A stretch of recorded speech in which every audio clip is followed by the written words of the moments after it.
I have a confession to make. I'm a huge notebook hoarder. Like every shape, every color, every size. I love notebooks and I collect them and use them constantly because I'm still an old school pen and paper kind of girl. Recently, when we went to Helen, Georgia on a quick day trip, I found this amazing used bookstore and she had some really cool handmade journals in there. And I thought, ooh, I could do that. I could make something really cool like that. So that's what we're going to do today, make our own journals. If you're new around here, hey there, I'm Gina. I'm the girl behind the Shabby Creek Cottage, and in this neck of the woods, we make fun art, not fun art. So if you like making fun art too, I'm so glad that you're here. Hit the buttons and the bells and do the YouTube stuff, and let's get creative together. And if you're not new, welcome back. I'm so glad that you're here. And today we're going to make some journals. So let's get to it. So we're going to start with an old book. I like Reader's Digest books. I use the book pages all the time in projects, but I get a lot of questions about what do you do with the covers. This is what we're going to do with the covers. First, you need to take the pages out. Now, this book is damaged. It's got a lot of damage. The cover is dry rotted and it's just peeling apart, honestly. So tearing apart this book, number one, is Reader's Digest, but number two, we're saving the book. We're going to put it to good use. So first we're going to take the pages out, and I just like to kind of pull the cover away as much as I can, and then you can use a pair of scissors or an X-Acto knife to cut the cover off of the signature or the set of books. I do it on the front, and I try to kind of work it off with my hands on the back before I just revert back to my scissors, because honestly that's the easiest way. And for this project, it doesn't matter if you accidentally cut a hole in the spine, because we're going to cut off the part in the middle, the blue strip in the middle anyway.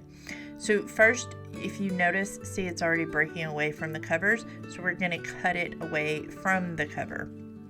And to do that, I find that using my paper cutter is the easiest, and sometimes you have to finagle it a little. Sometimes they'll slide under the rim of the paper cutter, but if not, just cut away from the spine of the book, cut the cover away from the spine, and then I use a paper cutter to trim it as close as I can to the hardboard on the cover and give it a really nice clean cut on both sides, front and back. And you'll notice it looks great after that. You could seal it with something if you want. I don't necessarily do that because I don't think it's necessary. But then also I trim the spine a little, and then you have a cute little bookmark. So first, you can use whatever kind of paper you want. I'm using plain cardstock, but I've also used watercolor paper to make watercolor journals before, and that works great too. A 10 by 7 you just cut in half, but this 8.5 by 11 paper, you kind of need to measure your cover and go maybe 1/4 of an inch shy on both the length and the width. So I'm cutting these to 7.5 inches long. Then I can cut 2 5-inch pieces out of it. And all Reader's Digest books are pretty much the same size, so you'll need a 5 by 7.5, and you can get 2 out of a piece of regular cardstock. Now you can find all the supplies for this project down in the description of the video, but once you have a whole bunch of pages cut, I cut maybe 30 to 35 altogether.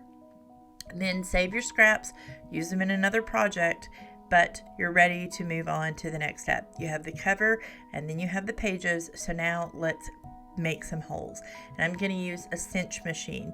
It's not really a machine because it's handheld, but anyway, we're going to use a cinch binder to do this, and it has all these little knobs, and each little knob will make a hole.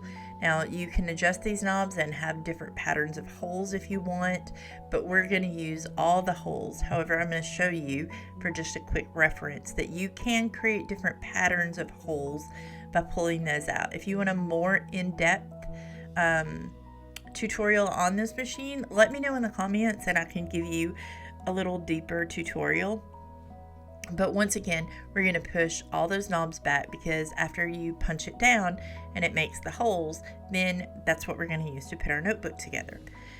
So I'm just pushing those knobs back in so that I create a full line of holes all the way down, because I want it to be nice and secure, and just make sure all those buttons are pushed all the way in and all the way up. And then you'll see the center point on the base of the machine. so you're going to take your paper and line it up. And then I use a ruler, and I punch probably 5 or 6 sheets at a time. I use a ruler to make sure that that paper is centered in the machine. And then once I've got it all the way centered, I just use my ruler and use that guide, and I center it up. And then I make sure that my paper stays all the way in, nice and even, all the way to the back of the machine. And then you just push straight down. If you have a lot of paper, it's probably going to take both hands. I lift it up a little bit, and I go up and down 2 or 3 times to make sure that all those hole punches have completely punched through. And now you can see there's holes in the paper. And I repeat this same process with all the pages in the entire stack, so that once I have them all lined up, they'll be good to go. And I do the same thing. 2 hands all the way down. I kind of hold the paper in place, lift up and down to make sure all those hole punches are all the way through, to make it easy to get out. And once you have all of your papers done, you can see they'll all line up together. Just measure and make sure. Now, let's do the covers. You're going to start by flipping one upside down, because you don't want to punch them both the same way. You want to make sure that you have them the same way. Push it all the way to the back, measure it, get it centered with your center guide, and then stand up to do this part. You're going to need the leverage to push down as hard as you can, and then do the same trick where you jiggle the handle up and down 2 or 3 times to make sure the punches are all the way through. And you can see the holes went all the way through the cover.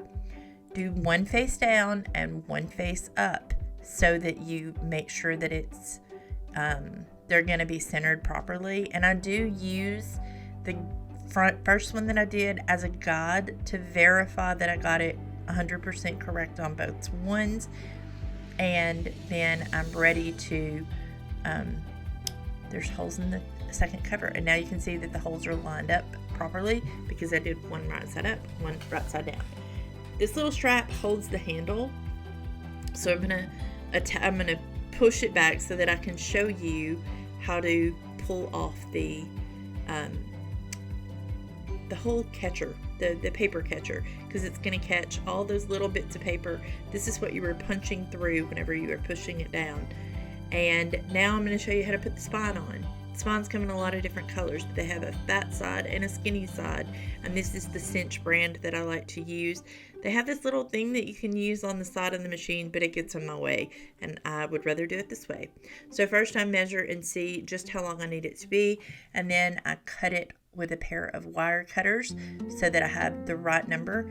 You can make 2 or 3, just adjust the amount of holes that you use in your next one and make it that many holes. But what I do is I cut right before the nook on either side, so that I have a nice clean spine, and I don't really risk getting stabbed or punched, or it makes it safer to do this next little step to where you have a clean cut on both ends.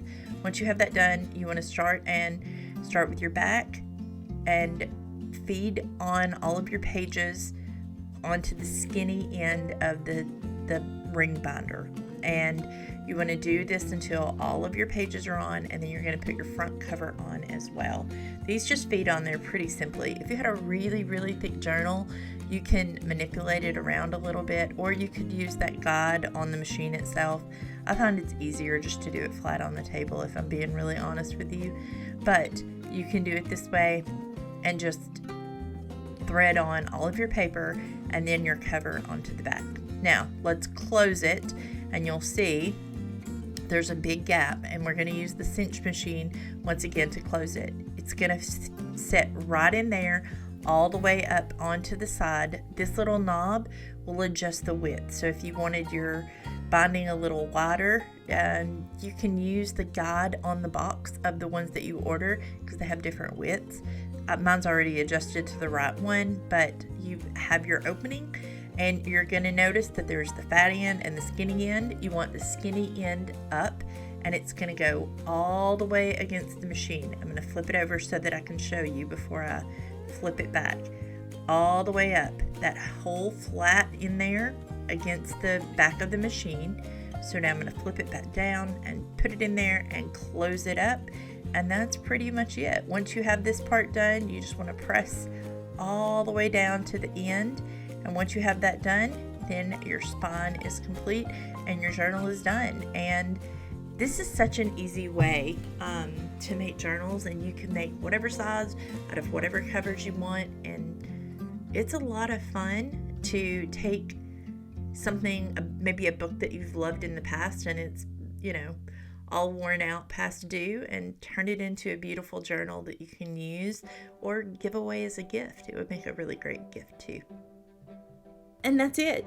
Easy journals made from upcycled book covers. You could totally do this with a children's book. Oh, that would be beautiful too. If you do make this, make sure that you tag me on Instagram at the Shabby Creek Cottage.